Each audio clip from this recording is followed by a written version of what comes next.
Awesome. Ladies and gentlemen, Miss Sydney Campos, rocking the house, bringing the heat, baby. Oh my goodness gracious, bringing the heat. If you're just now tuning in, you're watching Becoming Your Greatest Possible Self. This is a weekly 12-hour personal development live stream marathon where we interview great leaders, role models, and people who are changing the world. And of course, we have a lot of fun. Definitely, I'm your host, Chris Burns, America's #1 motivational speaker for fiery inspiration. Some people call me Mr. Heartfire. Curtis is giving the claps, bro. Love it, love it, love it. Yeah, she definitely rocked it. Marie is about to come on in a minute or two here, so make sure you stay tuned.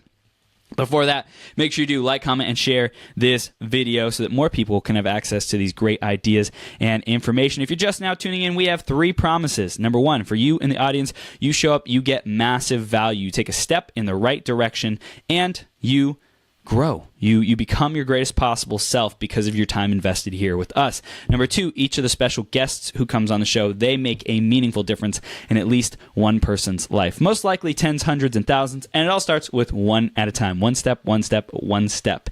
Promise number 3 is that I make a meaningful difference in at least one person's life, most likely many more. And I'm 100% sure I've already done that, so I'm going to give myself a huge round of applause. Woohoo! Yes! And a pat on the back. Great job, Chris. Keep up the great work. Promise we will. We will. Let's talk about this awesome lineup and then bring Marie on the call. And I'm going to send her the Zoom link. Zoom. All right, Marie, I am sending that link. Sending that link.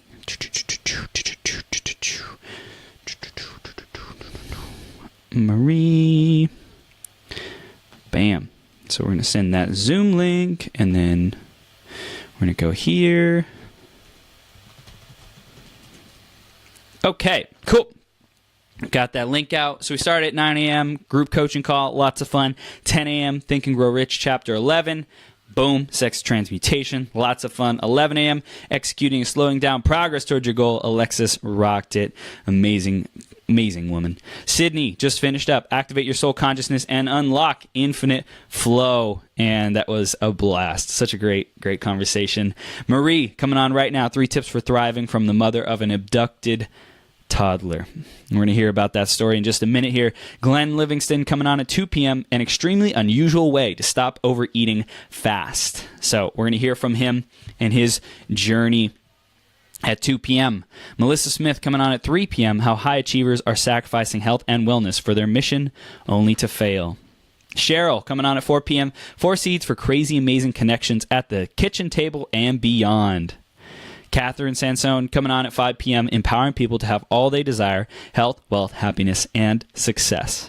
6 p.m., Chris Burns, Becoming the Phoenix. 7 p.m., Lisa Gold, Your Reality. 8 p.m., The Hour of Power, running through the finish line, and we will be celebrating the successful completion of marathon number 46, and this one is Rising from the Ashes. So real quick, we're going to play a quick message from our sponsor, aka Burn It Up Coaching, aka me, and we'll be right back with Marie and her intro and an amazing interview, so stay tuned.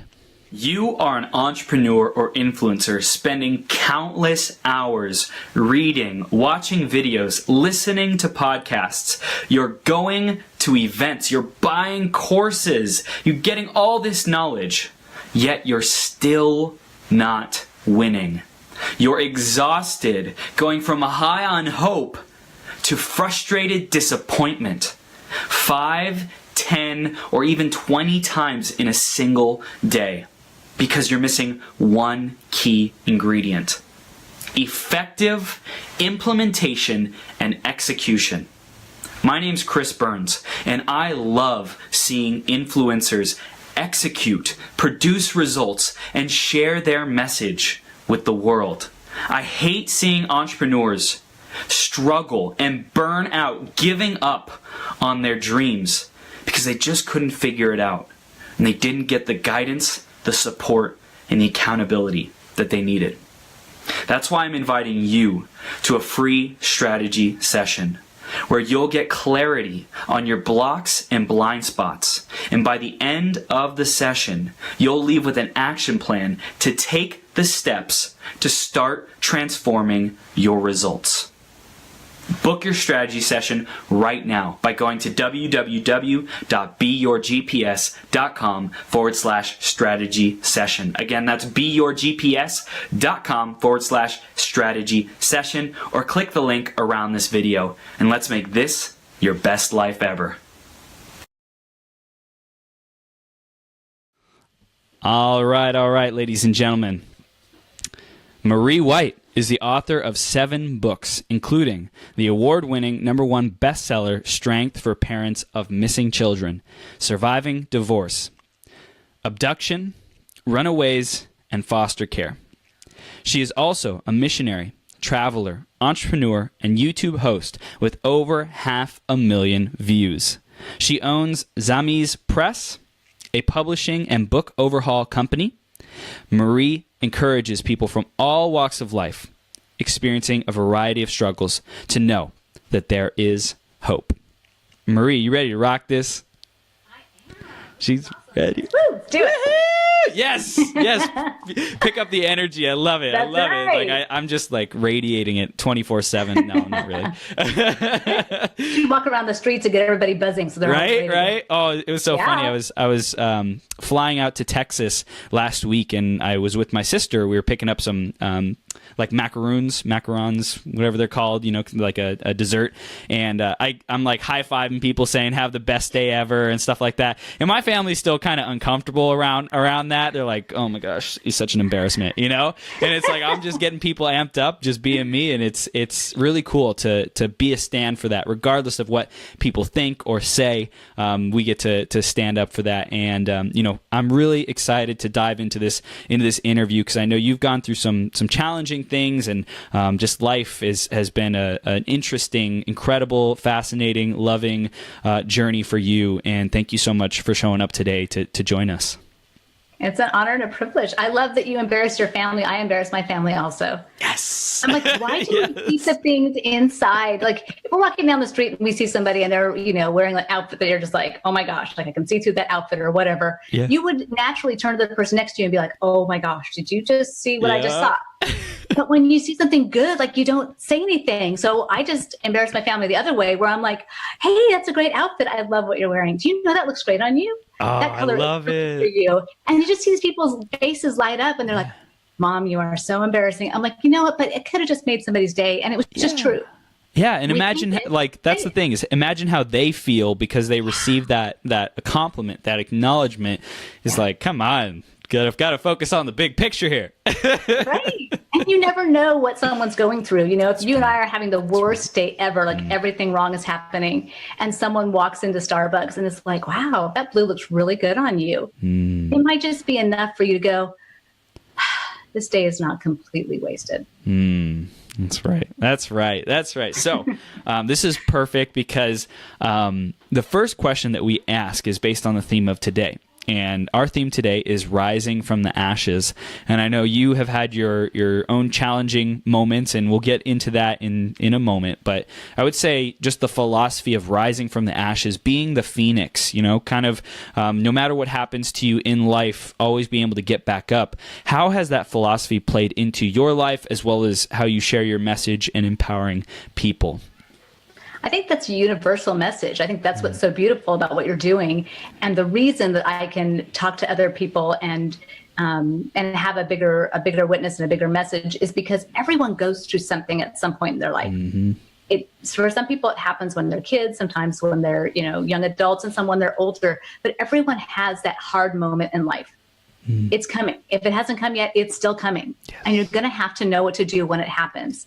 And being able to watch somebody else get through something as difficult or more difficult than what you've gone through is exactly what it takes, what you need in order to kind of go, okay, perspective. Yes, my car just had a car crash, but there was Auschwitz. Okay, that's if they can get through that, I can get through this car crash. Yes. Like that, kind of comparison that we do, but in a positive way. Wow.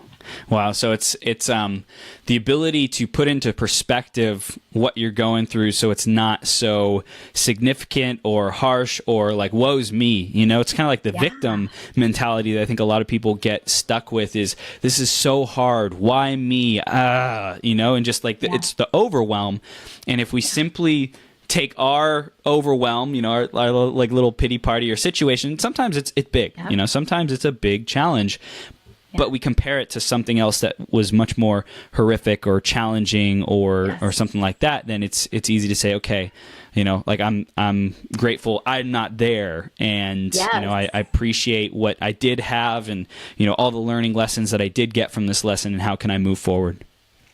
Absolutely. That's perfect. Awesome. You got it. Okay, we're done. Well, bye, everybody. Done. It's over.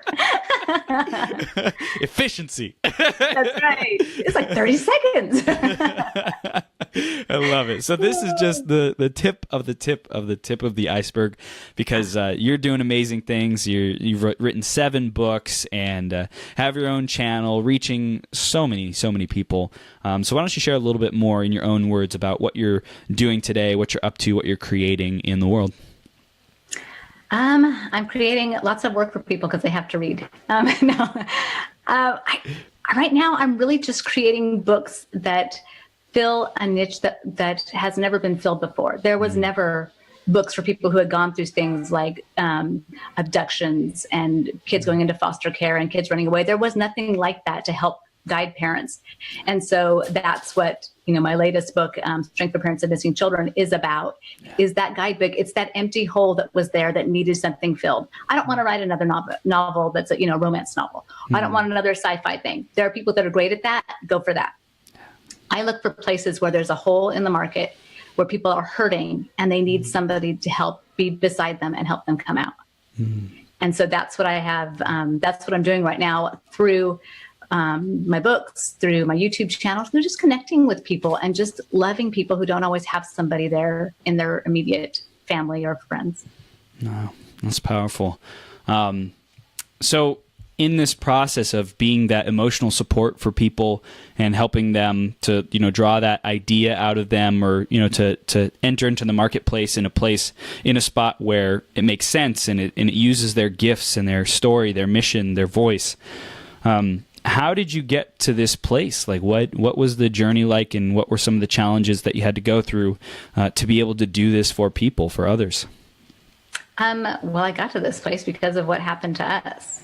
And I don't know when you want to talk about that or not, so I don't want to. We can dive into it right now.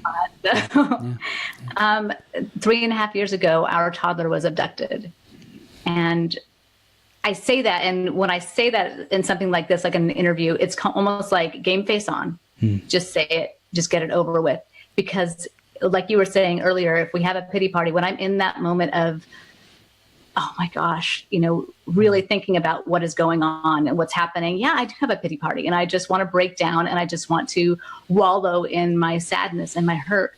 But that doesn't help anybody. It doesn't help me do anything with that pain, and it doesn't help other people, and it doesn't fix the situation. So basically, 3.5 years ago, our toddler was abducted, and we had to figure out how to survive when that happened. I mean, it's every parent's worst nightmare, because it encompasses all of our other worst nightmares that we have for our children. And so it just has been a learning experience for us. Just how do we continue surviving while at the same time continuing to search and to find and to, and get our child back. And in that process, I just called out to God and just said, hey, Lord, what am I supposed to do? As a committed Christian, I know the Lord, I know God, I know him intimately, like a father, like a friend.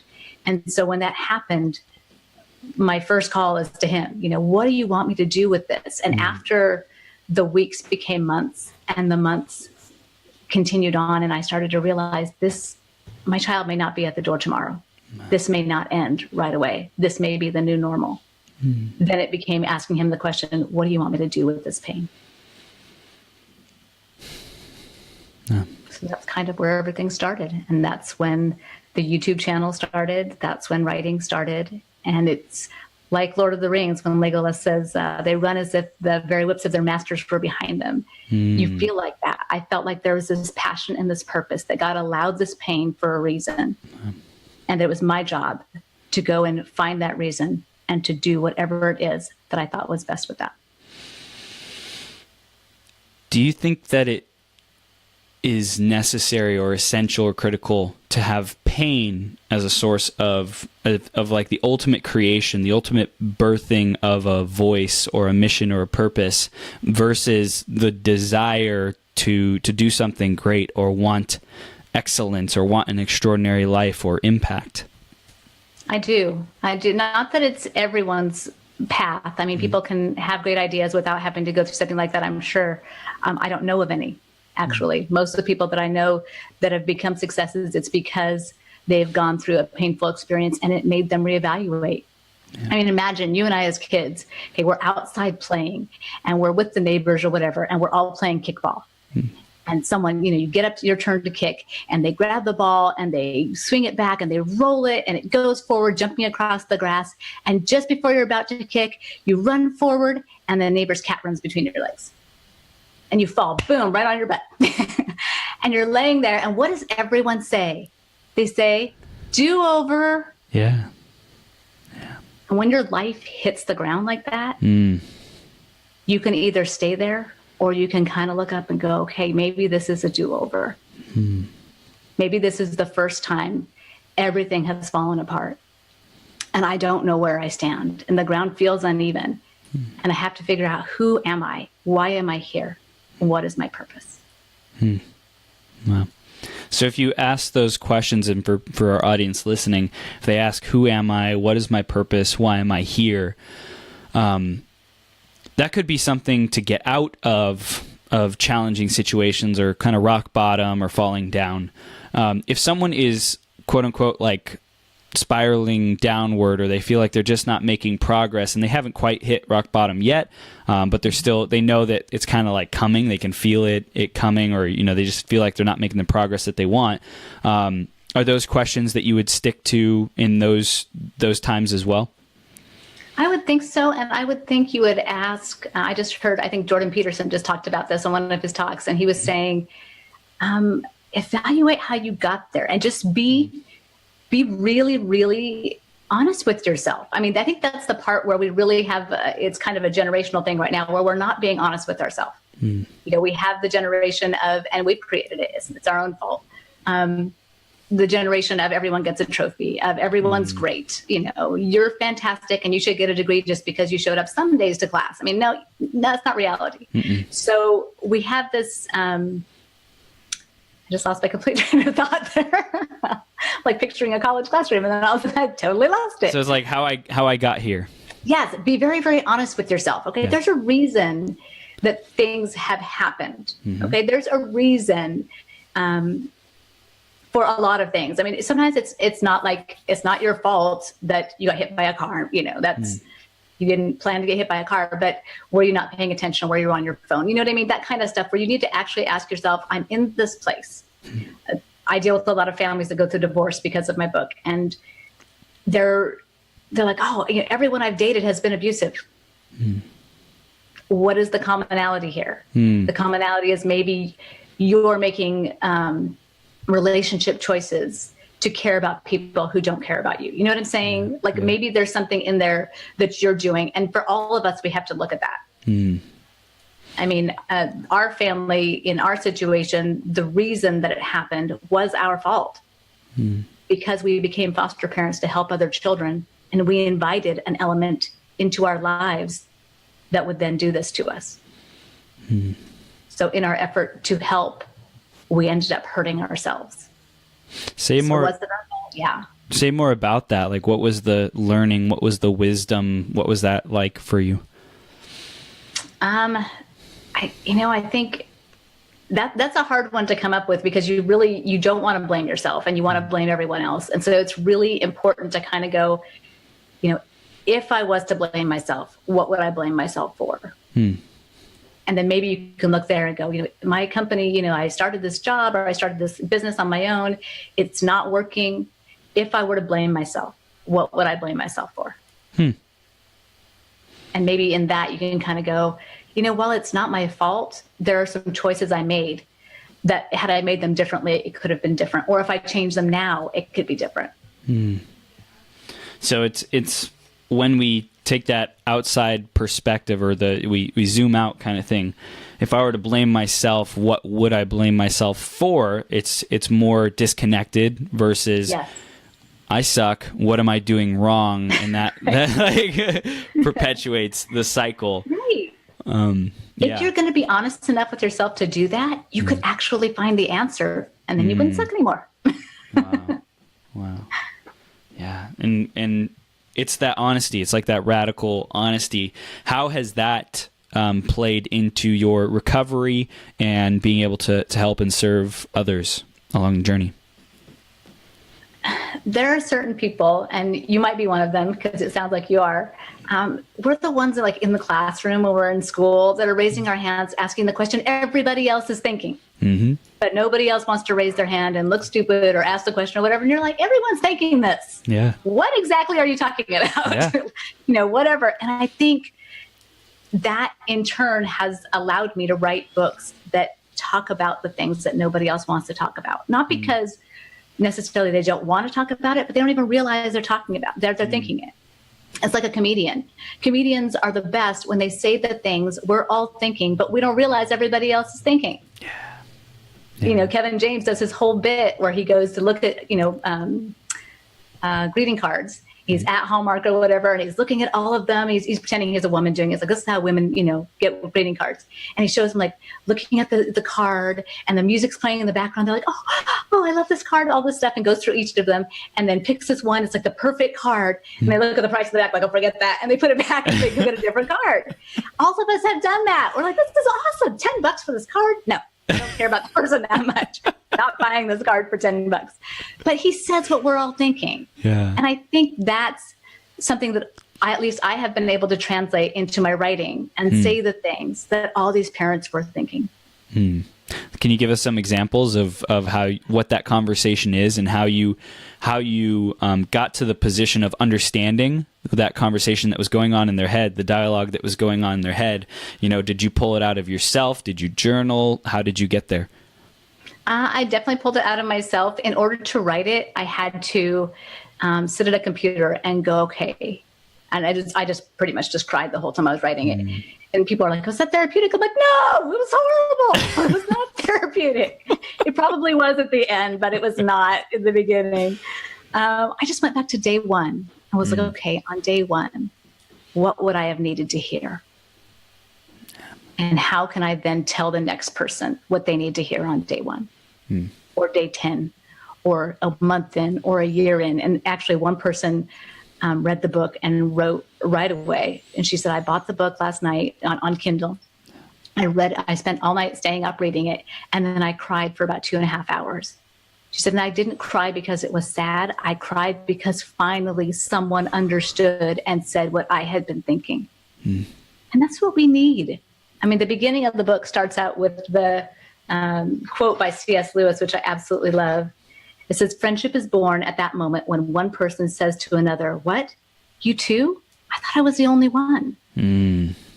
Wow. And I think that's what we're looking for. You're talking to people who are like you, who want to improve, who want to rise from the ashes.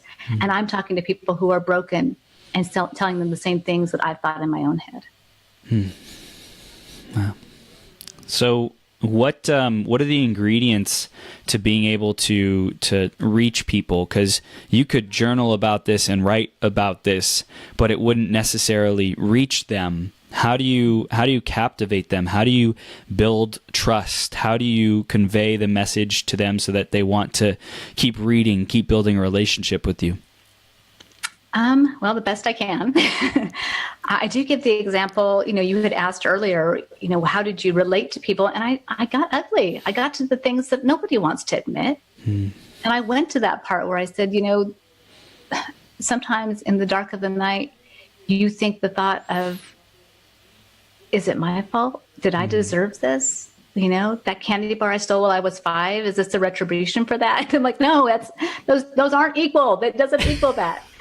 And so we go through some of those feelings, because in the moment you're stressed. You're not thinking right. Yeah.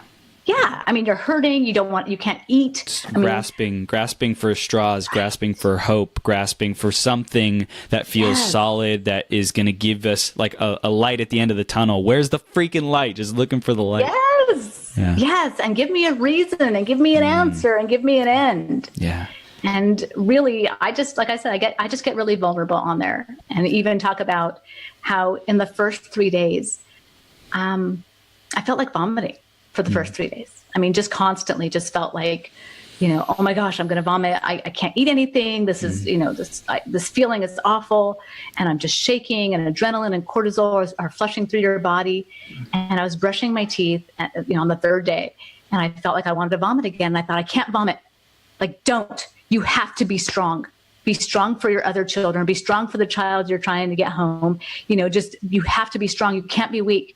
And I've been telling myself that for 3 days. And then all of a sudden it was like, wait a minute. This is a big deal. It's okay not to be okay. But when your brain's not working because of all the stress hormones and everything else, it took me 3 days to figure out what someone could figure out in 3 minutes. And so I take people through that. I took them through.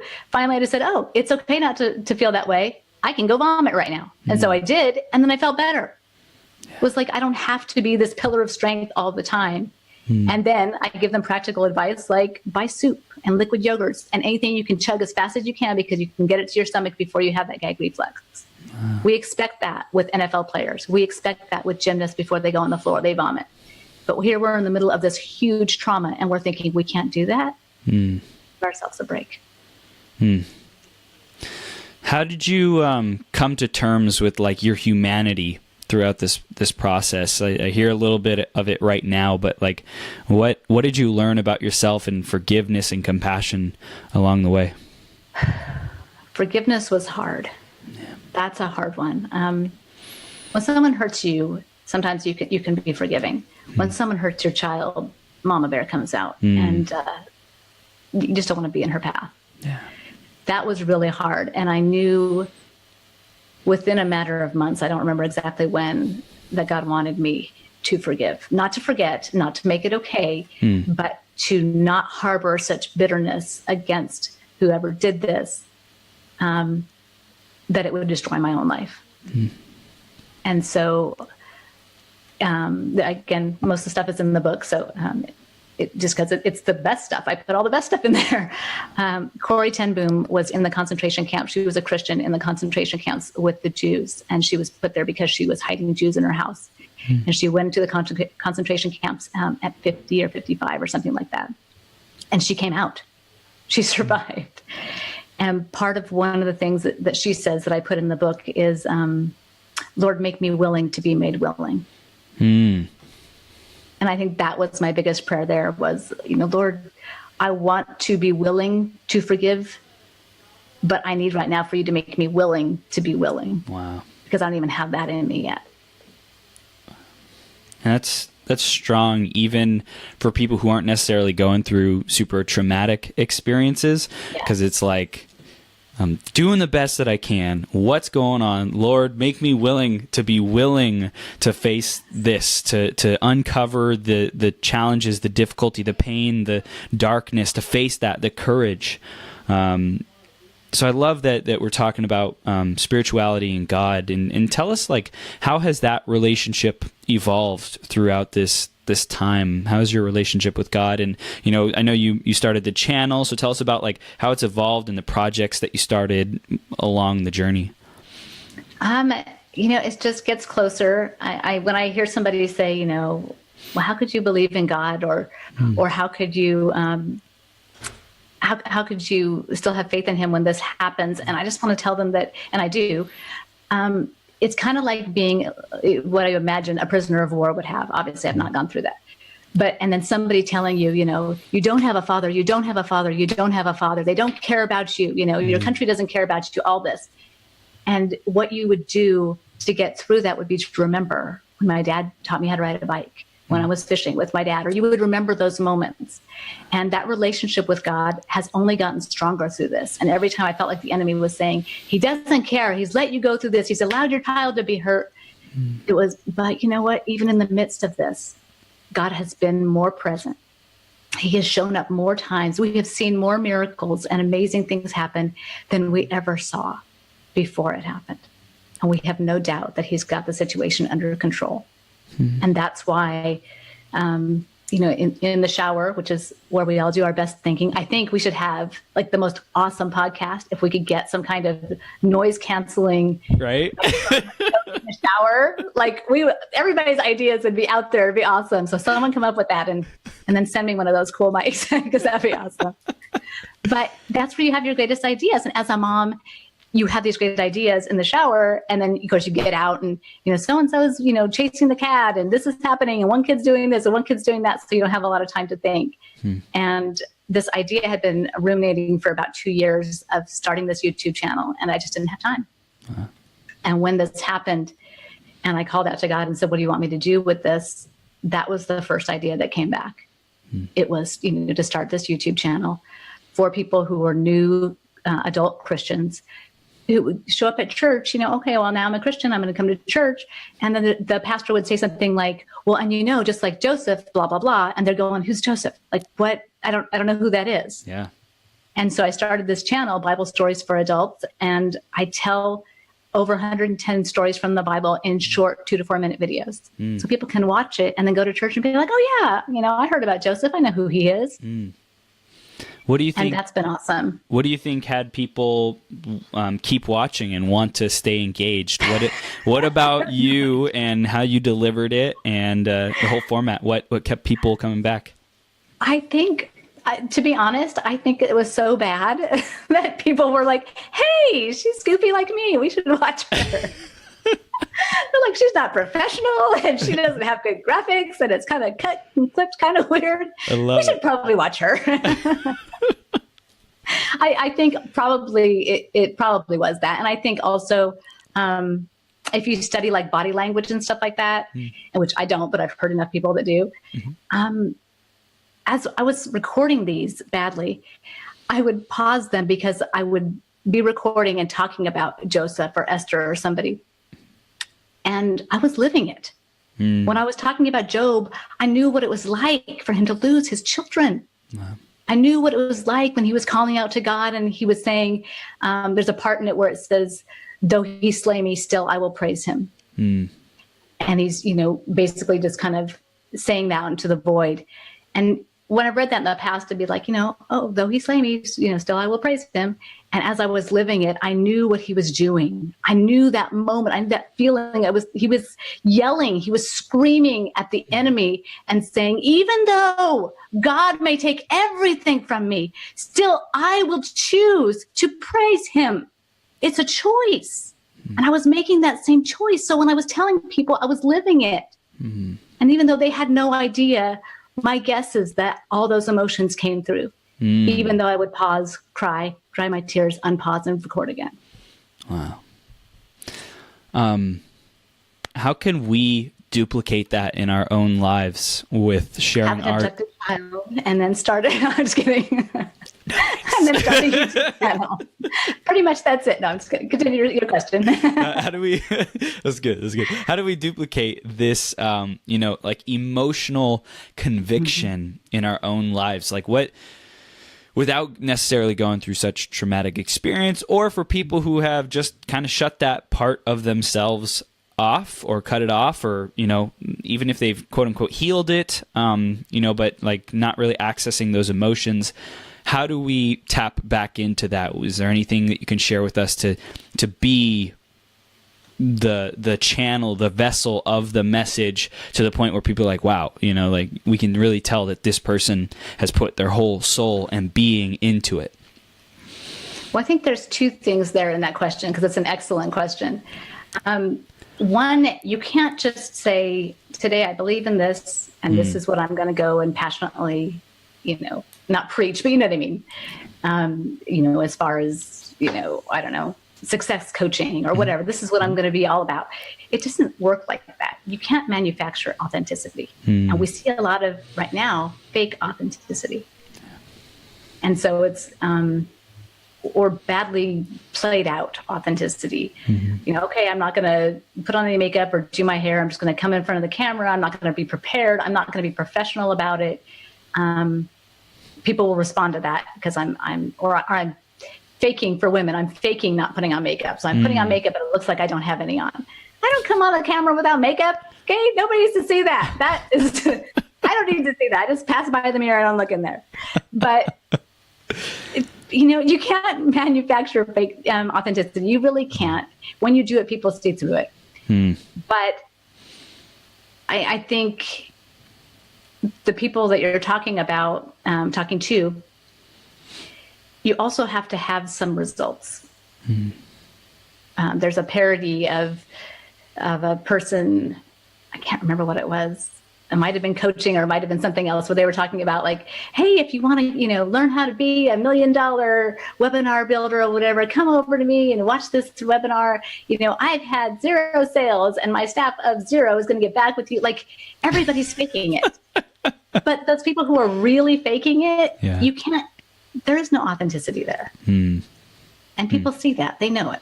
And if they don't catch on right away, they'll catch on in the end and that's not going to be good. Wow. What I hear is owning our journey and our story and wherever we're at and not trying to be somewhere else or something else that we're not yet. Yes. I mean, doesn't it take trauma in some big event like this? If you're really passionate about soccer, then your YouTube channel about soccer should show your passion. Yeah. And if you're passionate about coaching, then be vulnerable and tell why you're passionate about it. What happened with you that you felt kind of lost and you had somebody that coached you, and this is why it's important. It's brilliant stuff. So when we tap into our story and our message, like what happens? What do you see the people around you experience, and like how do they grow? How do they expand? What happens in their lives when they really start to tap into their message? And I know you also publish books, right? Yeah. So like when these people finally start getting their message out, what's that like for them? Well, it depends. When the motivation is right, there's really no cap on how far they can go. So when someone's motivation is to help other people in whatever sphere that they're trying to help them in, it changes the game. I mean, I could have written the same book. This book could have been How My Life Stinks Because My Child Was Abducted. Let me tell you the whole story. Okay, it could have been that book. And I would have had every right to write it. But who in the world would that have helped? Nobody. What's even the point of that? And so instead, by having the guide we always wanted, it's helping other people. And that's a whole nother message to promote. And that's the same with the people that I work with that have these amazing books and amazing messages. And they're not all Christian books and they're not all help messages or self-help messages, but they have a purpose behind what they're doing. They do want to improve people's lives in some way. And when they have that kind of mission and when they design a product that has that kind of mission, it changes the game. Do you think everyone should be developing products that, like, quote unquote, make a difference for other people? I would think so. I mean, what's the purpose otherwise? Even if it's make a difference by writing a fiction book that just gives people a break from reality for a little while. And we all need that. I mean, you sound like you're probably like me, a self-help addict, where we like to listen to awesome motivational things and read great things. But every once in a while, I need to turn that off and listen to Pride and Prejudice. Or, just some fluff book that I just feel like getting a break from reality. That's important too. But you want quality. And I think one of the things that we lose right now is that people either put out top quality podcasts and YouTube channels and all that stuff with no content, or they put out wonderful content that is horribly, horribly done. You got the phone that's going like this as they're doing their, Facebook Live. You're like, please stop. I'm going to vomit again, and I'm not stressed. It's please stop. But people will forgive you for bad execution if you have great content. They will not forgive you for excellent execution and terrible content. No. So in terms of execution, one of the things that we wrote on today's headline is 3 tips for thriving. And I'm curious if we've covered any of them so far. And if not, let's start diving into those so that our audience can figure out how to thrive even more, and in spite of life's difficulties, turbulence, and challenges. Yes, and we have not covered them, so we will definitely cover them. One, and it sounds like the goofiest thing ever, but it's cheap, it's easy, it's implementable, it's perfect.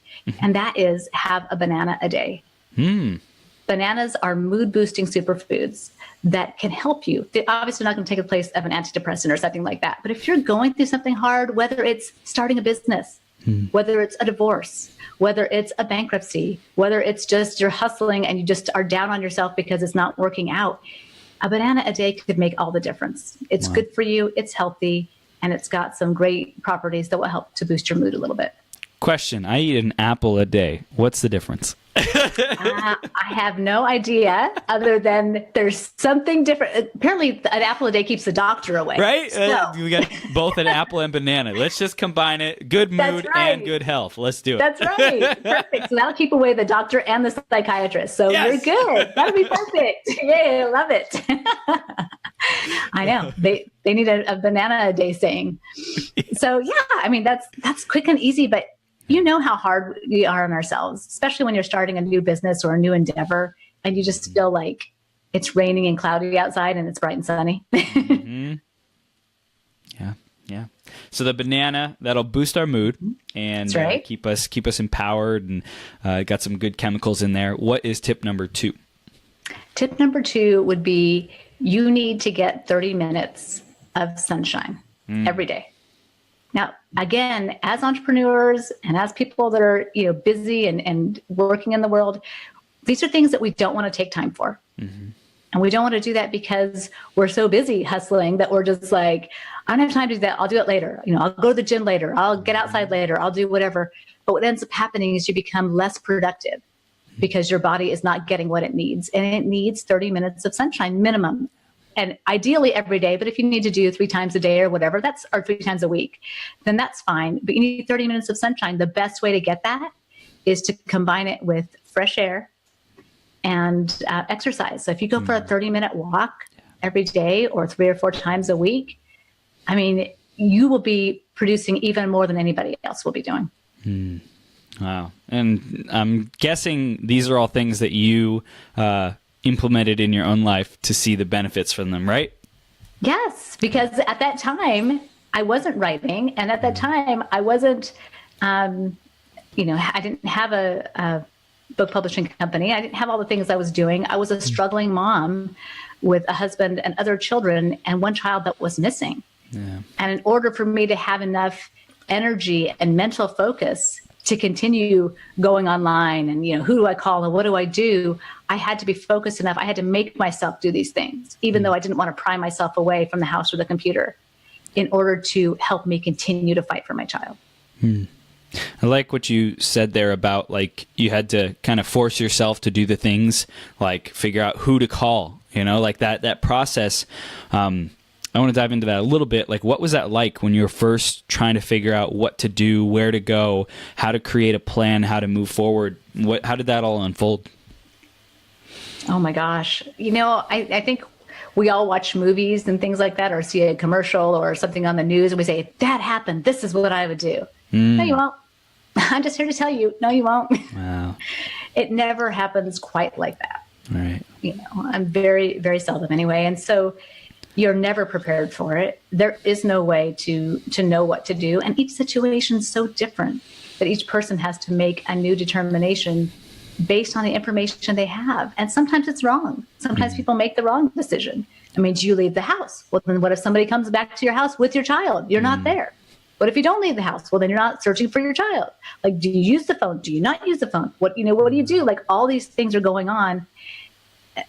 At this point, is there really a right or wrong answer? I don't know. Nobody's perfect. We're never going to get it right. So it sounds like having people around you who you can bounce ideas off of is valuable. God, spirituality, whatever our source of empowerment and spiritual growth and trust is. I think that's super important to have those things. So everyone listening, start cultivating these relationships or things that you can trust, or a relationship with God, spirituality. develop that now and cultivate your trust in that now, so that it's there. It's a rock. It's a place to stand on. God forbid anything challenging ever happens in your life. Absolutely. Yeah. And you wanted a third tip. Yes. What would be the best third tip? Okay, I'll give you this one, because I have a lot of tips. Actually, and the back of the book, because I know what it was like to be in those moments, the back of the book has literally daily checklists for 4 weeks, every single day. Wow. Because I know in that moment, my brain wasn't, couldn't remember everything and do everything I needed to do. And I would have loved to have had a checklist of 30 minutes of outside, eat a banana, all those things. Just like the first week is like 4 things. The second week is like 6 things. The next week kind of grows on you, but just to help you to progress so that you can continue going. Mm-hmm. And one of the things that you need to do is you need to learn a new skill that actually develops new neural pathways in the brain and helps you to change your mindset, to change your brain function, to be able to handle things better when you learn a new skill. It's something special that happens in the brain. And so it doesn't matter what it is. You can YouTube something, how to play something on the piano and get a keyboard, or you can, pick up a guitar at a thrift store, or you can go take lessons with somebody and do something, awesome. You could go learn basketball if you've never played it before. But when your mind has to learn a new skill, it actually grows your brain and its ability to handle the stress in life. How do you create the motivation to learn the new skill if things are like extremely challenging and difficult and overwhelming? Zig Ziglar said that motivation follows the action. You don't feel like going to work in the morning, but once you've been productive for a couple of hours, you feel like being at work. And really, for most things, we don't feel motivated to do them. Wow. So you just go do it, and the motivation will follow the action. Once you tell yourself, this is what I have to do to get where I want to go, whether it's to get your child back, to get further ahead in success in your business or a relationship or whatever. Once you say, this is where I want to go, this is how I have to get there, then you just do it. Yeah. So you have learned a lot of stuff, a lot of personal development principles, publishing books, all kinds of stuff like that. What was life like before, and what were your priorities, and were you creating, were you building, what were you learning, how are you growing? And then, after, what's life like now, and all the personal development that you're integrating, and lessons and sharing this with people and empowering people? Like, what do you see as the difference before and after? Well, it's a huge before and after, because before I was just a stay-at-home mom with kids and a foster parent so there was always tons of kids in our home, and we took good care of them and the foster kids that we had. So it also meant additional therapies or things that they needed, visits with their parents, whatever.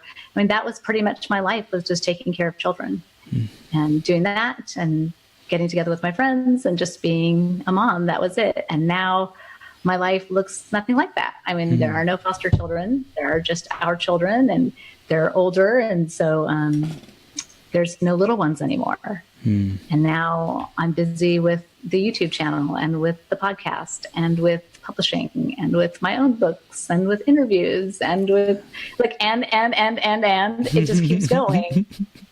And I'm also preparing everything so that when my child comes home, everything still works. I get up at 5 a.m. and I work from 5 till 7, knowing that when my child comes home, they're probably not going to get up before 7, and I can still do what I need to do from 5 to 7 and then spend the day with them. It's beautiful. So you design your life today to be a space when your child comes home. And I think that's really faith. Like you're creating a faith-based environment. Like, this is going to work out, and you're trusting in God and yourself and the process. And I'm curious, just kind of thinking out loud, how can we design a schedule, an environment, something like that maximizes our faith in who we're becoming, our greatest possible self, our future version of ourselves where we're sharing the message, or, you know, going certain places, traveling, getting on interviews, whatever it might be. It's just interesting how we can start designing our life for that future, even though it hasn't occurred yet, with that intention in mind.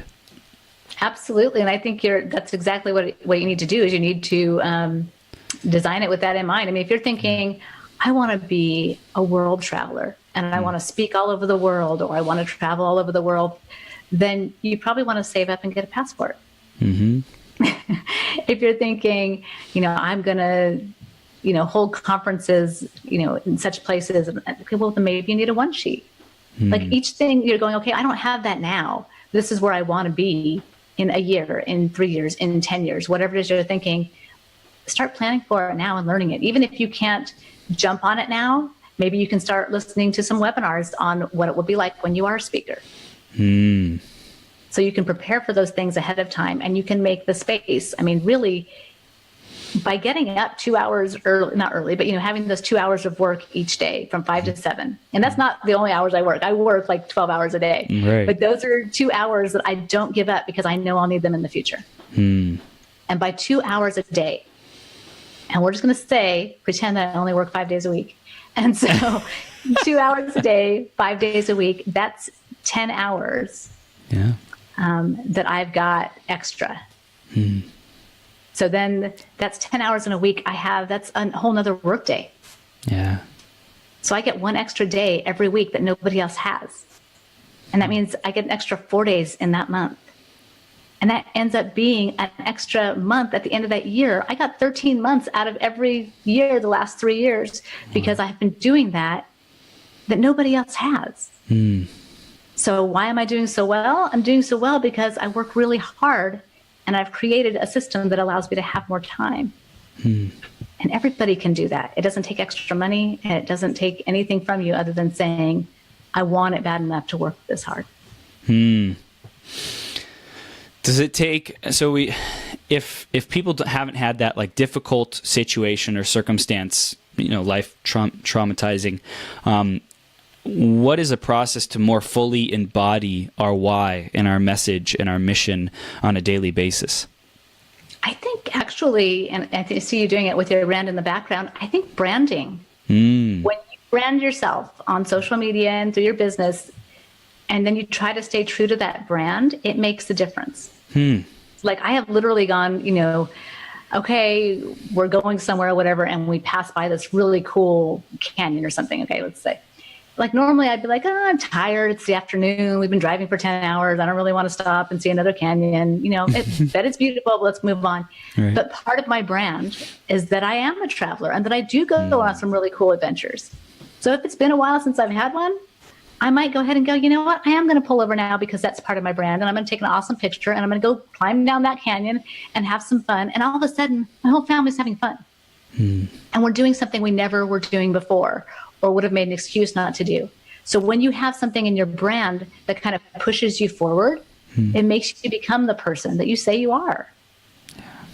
Was it, how was developing your brand of being a traveler? Like, what was that like, that process of evolution? Well, you know, when you first become and how are we doing on time, by the way? I don't want to go over on time. A couple more minutes. Okay. When I was first writing books, like you write a book and you think, okay, I'm going to write this awesome book and like everybody's going to read it. Okay, nobody knows it exists. They're not all coming to your door to read it. It doesn't work like that. So you have to brand and you have to market and you have to really put yourself out there. And especially when you go through something like this, you don't want to do that. You're like, I don't want to put myself out there. I already feel exposed. Like, you know, this is not good. But when I started my social media, different avenues or whatever, I was like, okay, what about me would make somebody interested enough to find out who I am that they would then want to see, oh, she has an awesome book that I need. So that's what I had to do. I had to go, okay, what do I do? Well, I travel.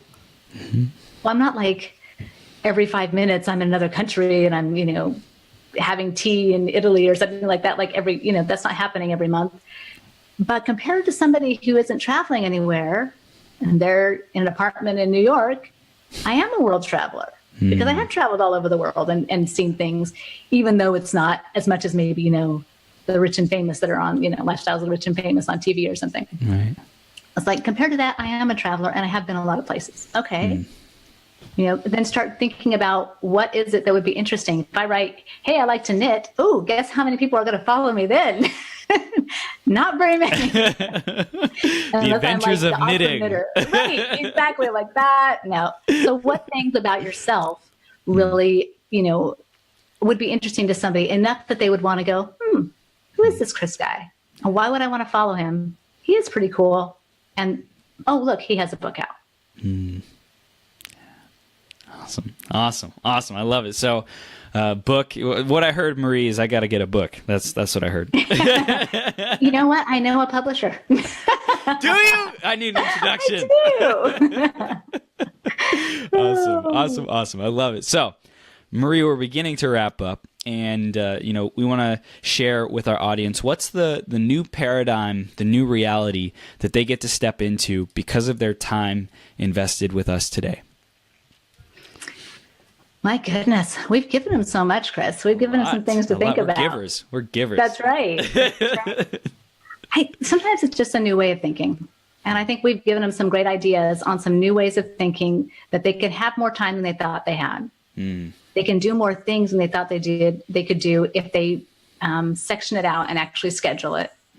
And that there's some easy help things as far as walking, exercise, banana, that can actually increase their productivity so they can be even better at what they do.